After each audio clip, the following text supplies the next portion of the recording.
মহিলাসকলে দুপৰীয়া সময়ত এই ভুল কেতিয়াও নকৰিব যি মহিলাই দুপৰীয়া সময়ত এই ভুল কৰে তেনে মহিলাৰ ঘৰত অভাৱে কিন্তু সদায়ৰ কাৰণে বাহ লয় তেনে মহিলাৰ ঘৰৰ পৰা অভাৱ কেতিয়াও নাযায় আপুনিও যদি এগৰাকী মহিলা জনা উচিত যে মহিলাসকলে দুপৰীয়া সময়ত কি ভুল কৰিব নালাগে আপুনি যদি আপোনাৰ ইউটিউব ফেসবুক অথবা ইনষ্টা লিগেল আৰু অৰ্গেনিক ভাৱে গ্ৰোথ কৰিব বিচাৰে আমাৰ লগত যোগাযোগ কৰিব আপুনি আমাৰ পৰা লিগেল ভিউজ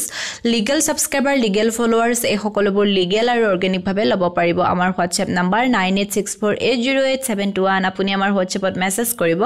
আপোনাৰ ক্ৰাইটেৰিয়াখিনি জনাই দিব আৰু আপোনাক আমাৰ তৰফৰ পৰা ফোন কৰা হ'ব আসলতে কিছুমান কথা থাকে এতিয়া কথা বুলি ক'লে এনেকুৱা যে যিবোৰ আমাক শাস্ত্ৰই কয় বা আমাক যিবোৰ পুৰণি কালৰ নীতি আদৰ্শই কয় যিবোৰ হয়তো বহু মহিলাই পালন কৰে বা বহু মহিলাই পালন নকৰে আপুনি যদি এগৰাকী মহিলা কিছুমান কথা পালন কৰাটো আপোনাৰ কাৰণে খুব বেছি ভাল হয় এতিয়া দুপৰীয়া সময়ত মহিলাসকলে কি কৰিব নালাগে তাৰে প্ৰথমটো হৈছে দুপৰীয়া মহিলাসকলে কেতিয়াও ঘৰ মচিব নালাগে যি মহিলাই দুপৰীয়া ঘৰ মচে তেনে মহিলাৰ ঘৰত কিন্তু বেয়া দিন অৰ্থাৎ দৰিদ্ৰতা সদায় থাকিব সব কামৰে কিছুমান এটা ভাল সময় আছে এই ধৰক ঘৰ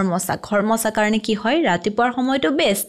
আৰু সেই সময়টোক যদি আপুনি ব্যৱহাৰ নকৰি আপুনি দুপৰীয়াৰ সময়ত ঘৰ মচে আপোনাৰ ঘৰলৈ দৰিদ্ৰতা আহে ঘৰটো কিহৰ কাৰণে মচিছে আপোনাৰ ঘৰখন পৰিষ্কাৰ পৰিচ্ছন্ন হৈ থাকক আপোনাৰ ঘৰলৈ মা লক্ষ্মী আহক কিন্তু আপোনাৰ ঘৰত সম্পূৰ্ণ উল্টা হ'ব মা লক্ষ্মীৰ সলনি দৰিদ্ৰতা আহিব গতিকে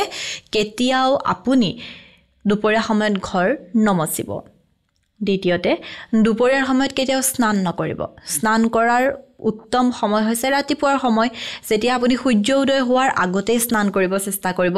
সূৰ্য উদয় হোৱাৰ আগতেই স্নান কৰি পূজা কৰিলে খুব বেছি ভাল তাকে নকৰি যদি আপুনি দুপৰীয়াখন স্নান কৰে ইয়াক খুব বেছি ভাল বুলি কোৱা হয় তেতিয়াহ'লে আপোনাৰ ঘৰত কেতিয়াও মা লক্ষ্মী নাহে এতিয়া চাওক কিছুমান মানুহ খুব বেছি দুখীয়া কিছুমান মানুহ খুব বেছি ধনী মানুহবিলাকে যেতিয়া ধনী হৈ যায় তাৰ পিছতো কিন্তু তেওঁলোকে নীতি নিয়ম আদৰ্শবোৰ এৰি নিদিয়ে তাৰ পিছতো পালন কৰিয়ে থাকে কিন্তু কিছুমান আমাৰ এতিয়াও মানুহ আছে যিয়ে এইবোৰ মানিবলৈ চেষ্টা নকৰে বা টি কাম কৰে যাৰ ফলত তেওঁলোকৰ ঘৰত দৰিদ্ৰতা অহাটো বাঞ্ছনীয় বা নীতি নিয়মক একেবাৰে গুৰুত্ব নিদিয়ে